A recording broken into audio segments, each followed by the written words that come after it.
medical negligence. That's all it is. All that we're asking for is to be met, to be heard, to be taken seriously. At the moment, I feel like people aren't safe.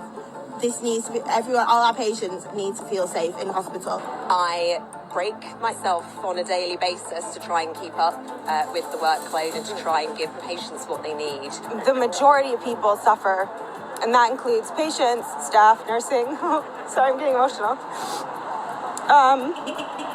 It just can't continue. Fair pay for nurses! Fair pay for nurses! Fair pay for nurses! Fair pay for nurses! Fair pay for nurses!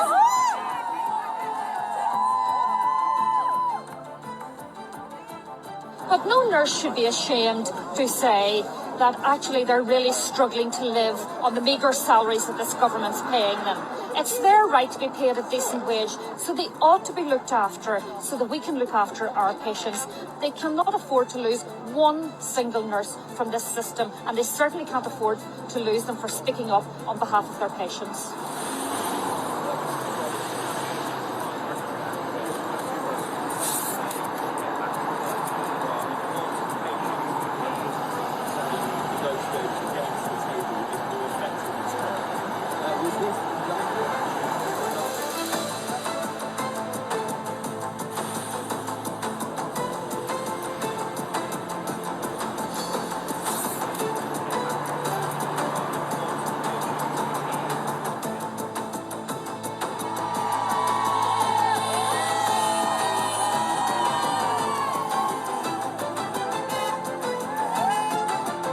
It's not just the odd empty bed in this West Yorkshire care home, it's a whole floor, 14 empty bedrooms.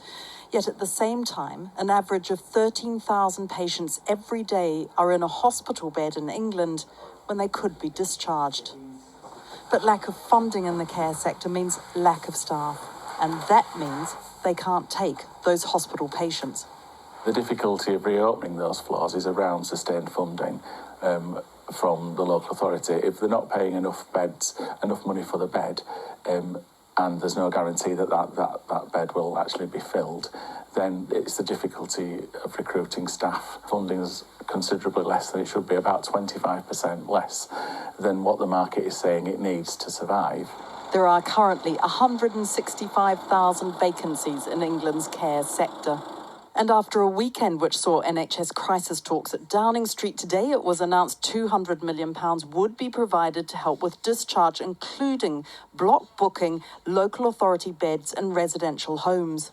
Capacity on wards will be freed up, which in turn enables those patients admitted by emergency departments to move to wards, which in turn unblocks ambulance delays. A further 50 million will go towards upgrading hospitals for better patient flow. None of the combined 250 million, though, is new money. And there was a question of why now, West Street, and why not before winter had begun.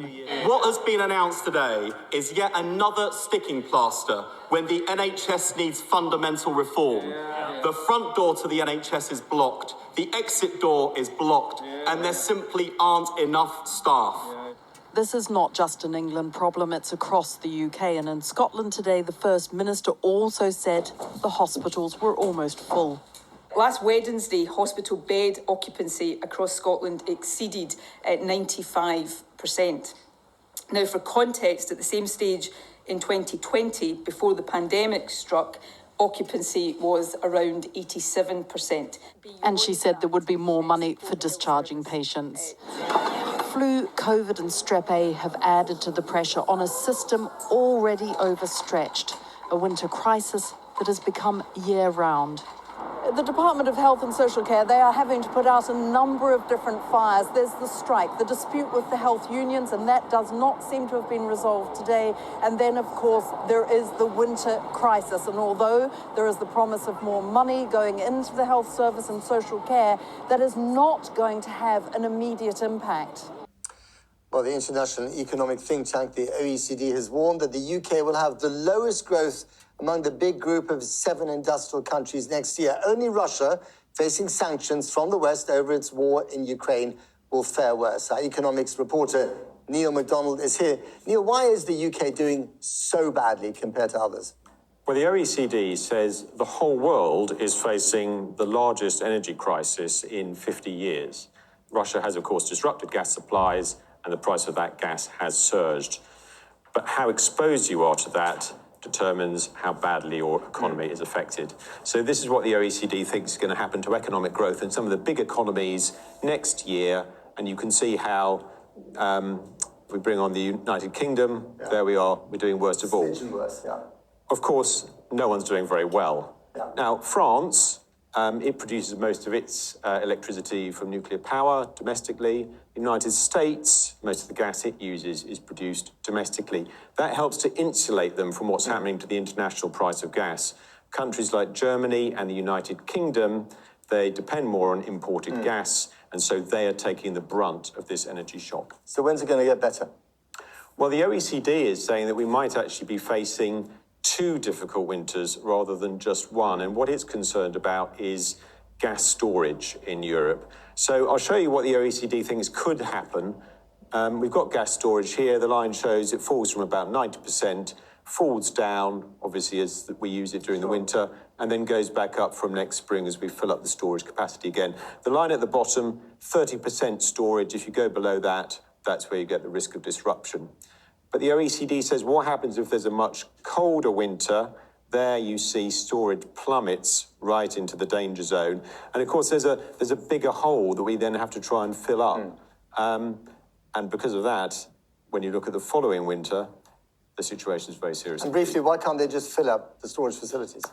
Well, European countries have done a quite good job of that over the last summer, but a lot of that gas actually came from Russia. And of course, Russia has now dramatically cut back the amount it is supplying, and that doesn't look like it's going to change at any time soon. Europe can go onto international markets and buy some gas, but then, of course, it's competing with other countries. So it's likely to not be able to get hold of as much gas as it wants and pay more for it. And critically, don't assume that none of this affects us. The UK has direct physical links with the energy market in Europe. So if they are paying more for gas, then probably so are we. Neil MacDonald, thanks very much. Hello, I'm Jovan Johnson. Jamaican sprint legend Usain Bolt on Monday made reference to the popular adage, the love of money being the root of all evil, days after it emerged that at least $6 million is missing from his account at investment firm Stocks and Securities Limited. More than 20 clients are reportedly affected by the fraud. Meanwhile, law enforcement eyes are on at least one former SSL executive over the billion-dollar fraud. A wealth advisor has been linked to the case, but an investigator said the complexity of the scheme required skill sets and knowledge not possessed by a single individual. And a 35-year-old wealth advisor at the National Commercial Bank, Kadeen Thomas, has been charged with larceny, forgery, and uttering forged documents over a $20 million fraud discovered there last week.